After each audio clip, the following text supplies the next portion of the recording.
Youth Career Foundation YCF na sinjaduna Class 7, 8 amadi 9 faobagi oina State Level Combined Competition 2024 pangthokchagadouri. Hairiba State Level Combined Competition asi October gi tang 13 pangthokchagani aduga November gi tang 3 da haidokchagani. Hairiba competition asigidamak October gi tang 12 faobagi manungda online form pisinbiba yaragani. Form asi Facebook page YFC official da pangbigani leinana registration fee na lupa 150 khak oigani. Form asi online da WhatsApp ki kuthang da 70050928844 natraga official email ycfalmmp@gmail.com da submit tawbigadabani. Exam center sing adudi Thoubal Amadi Imphal da oigani.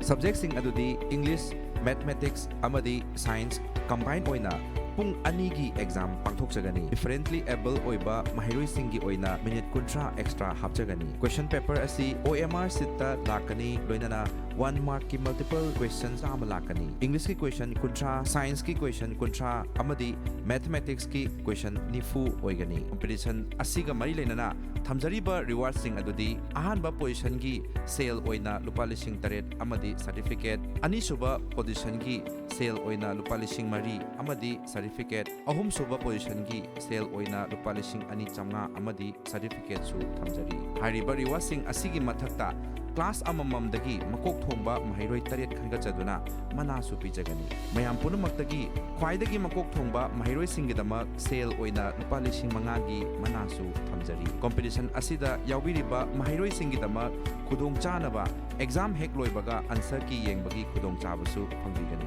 Akupa marol gidamak 70050928844 natraga 7085952820 asida contact tawbiu.